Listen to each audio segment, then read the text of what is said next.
Hello, everybody, and welcome back to the WM32 Football podcast. Now, today we have somebody, and when the phrase of a diehard fan is mentioned, this person to me always springs to mind, because this particular person follows his team home and away, and has even been lucky enough to follow his team in Europe this season. So we've been joined today by Kurt Upton, who is probably one of the biggest, not only Wolves fans that I know, but one of the biggest football fans that I know as well. So Kurt, great to have you on with us today. And as mentioned there, you are a massive, not only football fan, but Wolves fan. But how long has your association been with the Wolves? Thanks a lot, Wes, for having me on today. So, as you said, I've supported them all my life. I'm 32, so we'll say about 30 years I've supported them, giving them away 2 years before, not really knowing much about life. But yeah. So, yes, ever since I was a kid, I've supported Wolves. And as you said, I follow them home and away every week for all my sins. No, that's brilliant. And obviously, massive credit to you for following your team up and down the country, and obviously across into Europe, especially this season. Kurt, your first game that you went to, being a Wolves fan, do you remember much from it? Give us a bit of a story about that. It's that game. It was a struggle to honestly to remember, even though because I've been to so many games, so it's not like I've only done a handful. I remember everything. I remember the scoreline. I remember one specific player that scored for Wolves at the time. The date is a little bit jaded, but I remember it was a night game. Wolves played against Derby County. We beat them 3-0. It was a Tuesday night, so for me, I was only a kid. I must have been 7 or 8, I think. So to be up late on a school night, as it was a big thing for me. And I remember John DeWolf scored. Any old-time football fans might remember him. He scored and he ran over to where I was sitting. And I remember, and I said to my dad, I was like, "Oh, look, he's celebrating to me, which it was a big thing to me when I was a kid. I remember. Perfect. Do you remember much else about that particular day? You know, like your travel plans from that game as well. Was like, did you drive, take the train? So I drove. My dad always used to drive to most of the games. I remember, so I'd finish school and then I'd wait for him to come home from work, and then we'd always go to the same pub before the game where we'd see like all of his mates and have a drink and whatever. Obviously, mine was not a beer like my dad's, but yeah, we always used to go to the Red Lion pub. And I remember I was excited. We always went there. Like he always used to tell me, "Oh, this is where we'll go." And for all the games afterwards that I went with, we always went there. So I remember. So I went to school and I was excited. Obviously, it was my first game. I was told my teacher and everything, and I was excited. We went to the pub, and it felt like we was in there forever. I was impatient. Kept saying to my dad, "Is it time to go yet? It's time to go yet?" And so he was probably getting annoyed with me, keep asking. And then I remember. So we went to the ground. We went there pretty early because it was obviously my first time of going. I went in there and then going through like the turnstiles, and then I was there and I was just like amazed by the ground that I'd always wanted to go and watch Wolves play at, and seeing them on the telly a couple of times and always wanted to be there. And I was there for the first time. I remember it well. No, that's perfect. Great little story, and obviously it's one that has stuck with you, especially. And you know, like you say, you're not one that goes to a handful of games. You go pretty much all the time. That's it. You mentioned there, obviously, that particular game that you went with your dad. Do you still go with him now, or you know, do you go with your friends, or do you go on your own? Who do you go to games with now? Yeah, so I go to a few with my dad. So I'll go to a few of them, but mostly, so until like recent times, I always used to just go on my own. Obviously, living in Milton Keynes, supporting Wolves, there's not many. Well, there never used to be many Wolves fans around. There's London Wolves, but I was only young, so I used to like go on my own. And then obviously when I go there, and then I used to like meet up with people. But as for like the away games now, like I go with a few of my mates, Sam and Matt and Wayne and Paul, Michelle. There's quite a few of us that go, and it's like a good group of lads and girls, obviously. But yeah, it's all right. It's good. No, perfect. And I think it's quite a nice mix sometimes. You know, it's not always a family affair when you go to football. You know, as you've sort of pointed out there, you know, sometimes you do mix it up a bit. which I think can be quite nice because then you can create different memories with perhaps some different people as well. Yeah. And you mentioned a couple of times there, obviously, when you went with your dad for that first game, you went into a pub before the game. Is that still like a ritual or a superstition now? Talk to me about what do you wear a lucky shirt, lucky pants for games, or like you say, is it a pint in a pub before? Yeah, so there's a pub in Wolverhampton called the Royal London, and I normally go there beforehand, and then I'll meet my mates. Always get a program before the game, always get a program. I collect the pin badges as well, so sometimes I look for one of those. But on the away games, I always buy a pin badge whatever ground I go to, and it's normally of the other team's crest. Just like I went there. And when I buy the ticket, this is going to be a strange one, but I'm sure not many people do this. When I buy the ticket for the away game, I always get an even number. So obviously, it always just be like 44 or 8 or whatever, and I ask for that. Now, whenever I get the tickets, they look at me a bit funny asking for that, but that's just a ritual that I always do. No, that is a very interesting one with the not only with the pin badges, because I don't think sort of many modern day type of football fans would really collect those. So it's more sort of the older type of football fan that would get those. But the even number seat is a strange one. But hey, if it works for you, it works for you. Well, Wolves have got into Europe, so it must have done something, innit? I've seen them do something, so it must have done something for me. Yeah, 100%. And Kurt, as we've touched on a couple of times, you go home, away, Europe, following the Wolves. But if there's one game that you could pinpoint and say that's the best game that I've been to, what would it be? Wow, tough one, this one, isn't it? Because I've been to so many games. Is this just for Wolves, or does this count for like international as well? You can. Do you know what? I'll let you have both. So, but if you could try and pick one out for Wolves, that would be great. Yeah. Okay. All right. So I'll do my best Wolves game that I've seen. It's probably I would have said probably in recent times, in actual fact, when we beat Man City earlier on this season, when we beat them 2-0. I think that one's probably high up there considering their league status. I think that's well credited for us to beat those, and the home game as well, which was again also memorable. Was a bit of a bogey team for Man City, I'd say. Brilliant. As for the worst game, would have been when Mick McCarthy lost his job the following day. That would be when we lost at home to West Brom, when we got beat 5-1. Yeah, I remember that game. I remember that West Brom game, because that was when I don't want to really remind you of it because you were there, but that was the Odin Wingy hat-trick one, wasn't it? That was the one, yeah. And then when the West Brom fans were singing Super Mick McCarthy, was a bit of a kick in the teeth at the best of time as well. For them to sing that was sour grapes, obviously. Yeah, brilliant. But no, obviously beating, as you mentioned, sort of beating Man City and whatnot, and everything that comes with that these days. They're always going to be memorable games. Was there any other games though that came close in your thinking for your best ones? When we beat Liverpool in the cup as well. When we beat Liverpool in the cup, that was good. We went there as proper underdogs when we beat them. And I remember that Costa scored. He scored a great goal, run from more or less the halfway line, and he rounded the keeper and scored on him. That was a good day as well. Away at Liverpool, beating them, knocking them out of the cup. That was good. Yeah, was that the year that Paul Lambert was in charge? Yeah, there was. Yeah, that's the one. Yeah, that was it.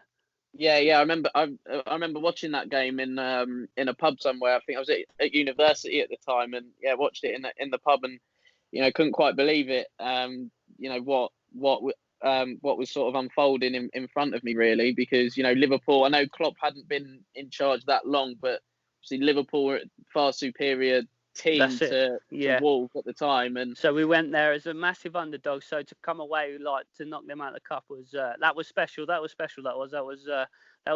definitely up there.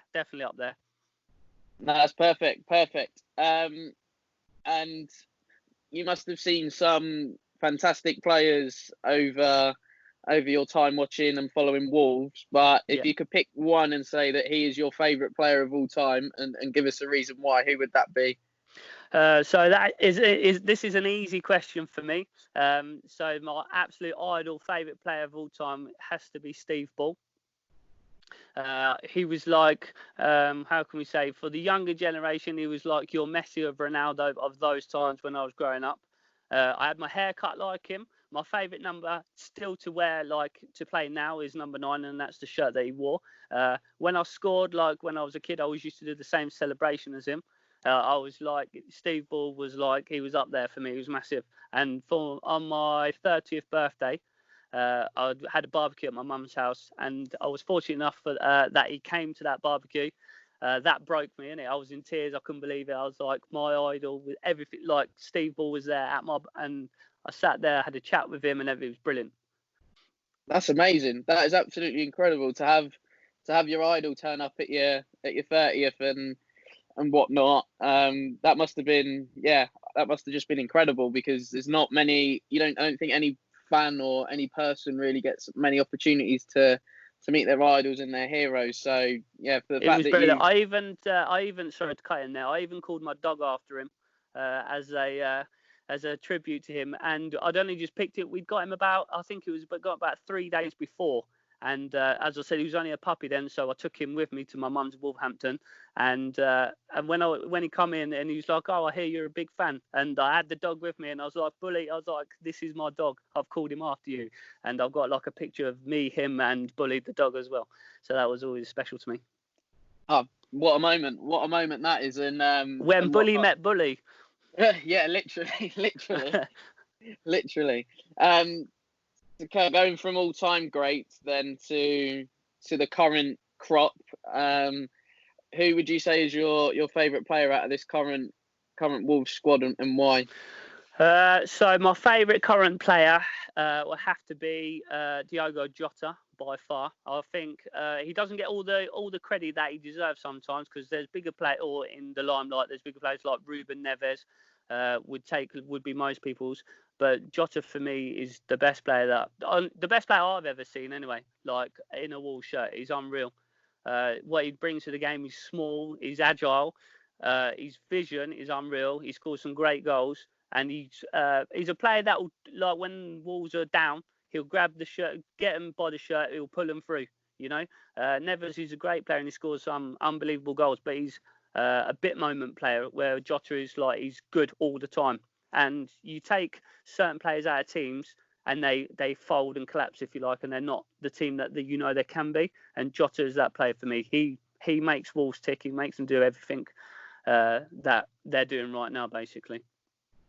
That's perfect. And actually, I think I've spoken to you a few times about Jota and even Neves and Moutinho, and you've always said that Jota sticks out for you ahead of I always say that. Yeah, I always say Jota's the best player for me, in my opinion. And do you think he's a good sort of foil for Jimenez as well, and the fact that Jota's energy helps Jimenez out? Having a player like that, if you like, doing all the legwork, if you like. It makes the players around a lot better as well. Like he brings players in and he takes players out, as in the respect of he pulls defenders out and makes it easier for Jimenez to like run in behind and score goals. He assists loads as well, and he gets a hatful of goals. He gets a lot of goals as well. Yeah, perfect. This one might be another sort of tricky question for you, given your following and whatnot with Wolves. But if you could pinpoint, say, one moment that has been the most memorable for you so far, what would it be? Definitely Wolves getting into Europe. Definitely the semi-final, which we should have been better, obviously, in the FA Cup when we lost to Watford. That would have had the day gone different. That possibly would have, because I'm quite old school, where like I would love to see like Wolves to lift a trophy such as the FA Cup. Obviously the Premiership's good and everything, but like the FA Cup is like it's a harder thing to win, like, because a lot of luck comes into like when you see teams get taken by like giant killing teams, and like when the smaller club turns up against the big club. So that one, but yeah, Wolves getting into Europe probably. I never thought I'd be lucky enough to see Wolves play in Europe. So yeah, Wolves getting into Europe is probably the one up there for me. No, perfect. And mentioning Europe, what has been your sort of favourite kind of away day that you've been on in Europe this season? I'd say it was a long old day, but yeah, when we went to Torino, that's been the best one so far. No, brilliant. What was it about then going to Torino that has just made you pick that one, and why does that one stand out ahead of the other ones? Well, it was our first one, a bar, obviously, when we went to Ireland first, when we played against the Crusaders. It was like for me, it was like the first, like the proper, like real European. Like, obviously, I appreciate Ireland's its own country, but like to go to Italy, and so I went on more or less a day trip there. So it was a long old day for sure. But we got there, like the sun was out, like we was in the square, all the fans were singing. We got bussed to the ground. It was brilliant. Wolves won. It was good.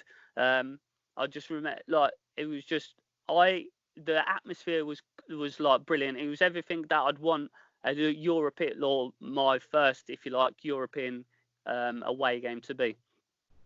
No, it's perfect. And I guess those memories are gonna obviously stay with you for the rest of your life and whatnot. But moving on then from the most memorable to the lowest point for you supporting Wolves. The lowest point would be when we got relegated to League One. I never thought I'd see Wolves get as much as I'd never thought I'd see them at the top, like in the Premiership and playing in Europe. I never thought that we'd ever be low enough with like a double relegation. Was a bit of a kick in the teeth as well. And to turn up week in, week out still, going away to places like Middlesbrough on a Tuesday night. No, tell a lie. We went there on a Friday night. It was. I think there was 300 fans, I think, that went there on the Friday night. And we got a £5 food voucher from one of the club's directors. And one of the directors come around and they were shaking their hand and say, "Thank you for coming." That was pretty low. And getting a phone call from the club saying, like a personal phone call asking me to renew. It wasn't obviously me, but just only me, sorry. But asking us to renew our season ticket, hold the faith, we'll get there. That was it was unique in itself, for them to come to you to say, "Oh, stick with us," kind of thing.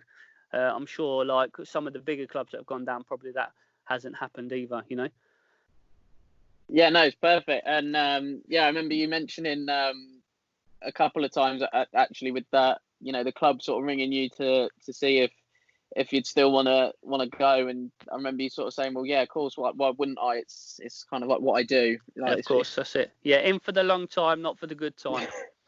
Definitely. As much as a cliche as that is, it doesn't matter where Wolves are, what year, what stadium it is, what day of the week it is, like what league we're in, anything. I'll still always turn out, mate. I'll always turn out. It's quality. It's quality. Love it. It's easy to support a team when they're doing well. It's not so easy when they're not doing so well. To get the motivation to still make those long journeys midweek to go and watch them, even when they get hammered, and still turn out for the following week. It's difficult, but that's what you have to do when you're a football fan. That's what you have to do. Yeah, no, I completely agree. Kurt, I'm pretty sure that you'll agree with this, that you've seen a few managers come and go in your time as a Wolves fan. I might have a feeling who's going to trump this one, but who would you say be the best manager that you've seen in your lifetime as a Wolves fan? Oh, that's a tough one. That is the best manager. Obviously, Nuno is the best manager. He's been the most successful. So I don't pick that just on his success, because obviously it's not just because we're successful doesn't mean he's been the best. But he's brought a new dynamic to the team. He's brought in players from overseas that I don't possibly think, like with other managers, that we would have got. Like obviously everybody or most football fans know about Wolves' Portuguese influence. And I think not necessarily like even wages or the size of the club could have attracted those players. I think his credit or his credentials as a manager, as a person, as a coach, I think that brought them to the club as well. I don't think it was just, "I will pay you this much, so I'm going to come," kind of thing, There's like a good solidarity within the club, and I think a lot of that comes off of Nuno.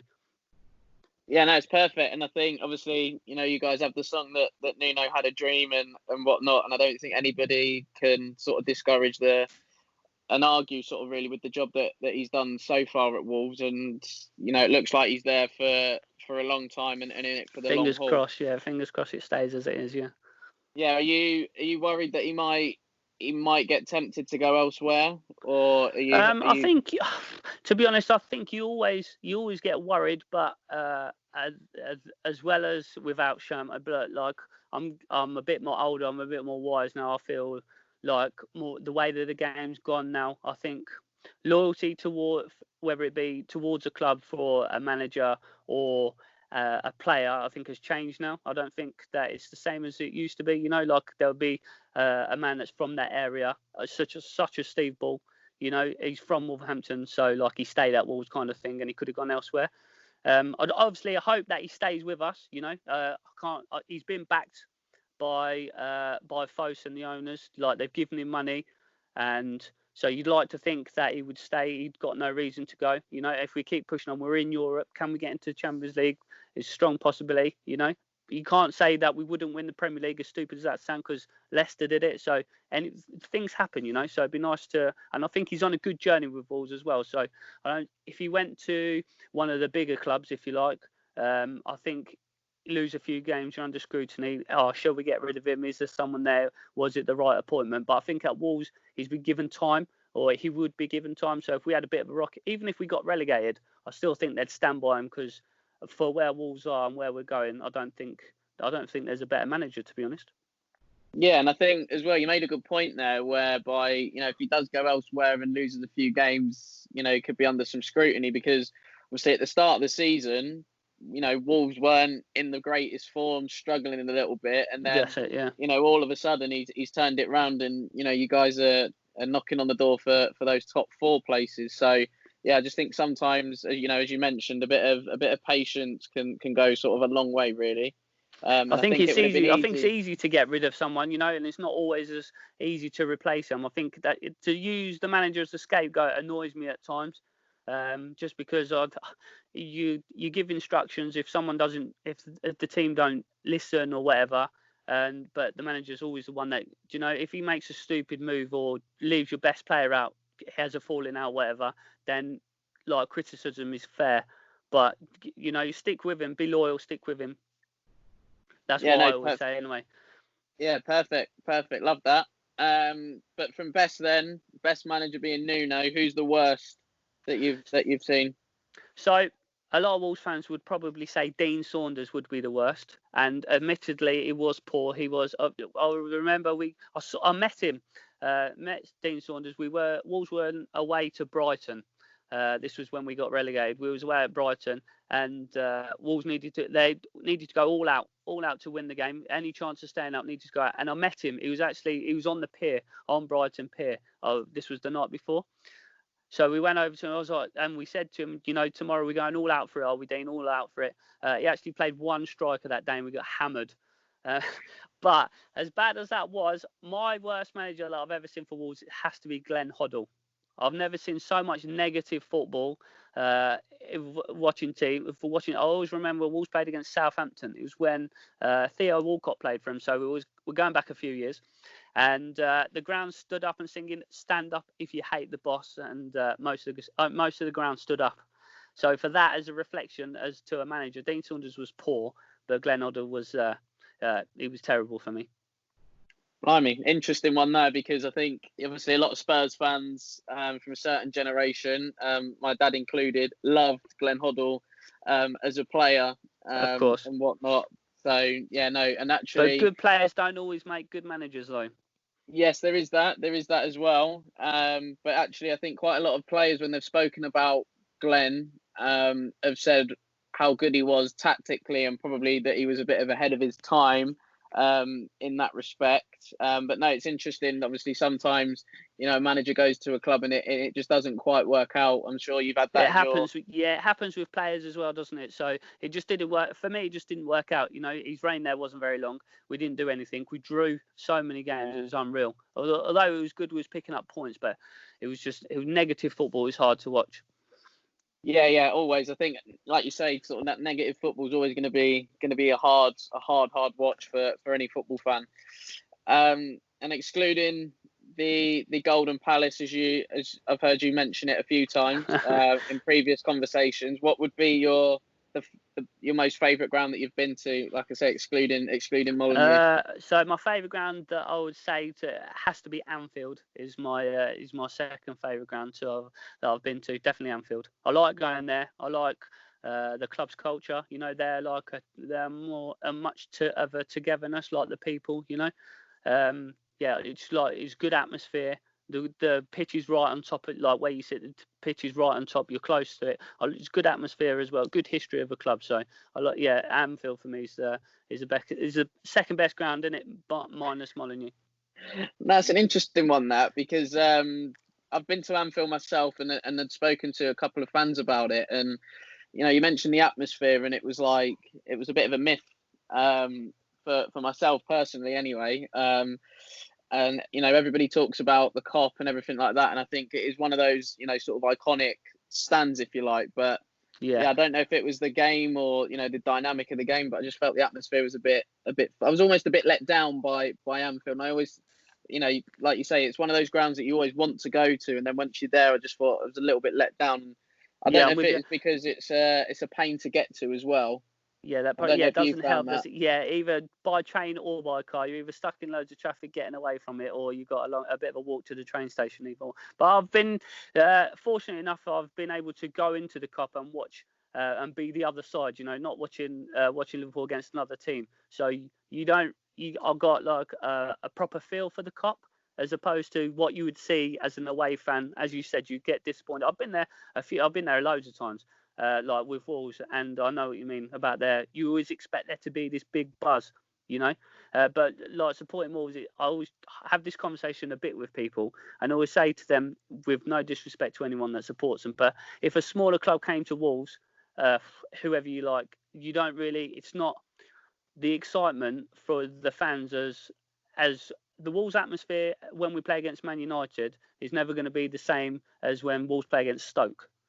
No disrespect to Stoke, but I feel like fans get up more for the bigger games, if you like. I'm sure the atmosphere, Wolves and Liverpool Everton, is not the same, Yeah, no, true. I completely agree with that one. But obviously, like with myself being a Spurs fan and Tottenham, like Liverpool, Tottenham, you sort of think, well, that's quite a big game, really. Of course, yeah, I understand.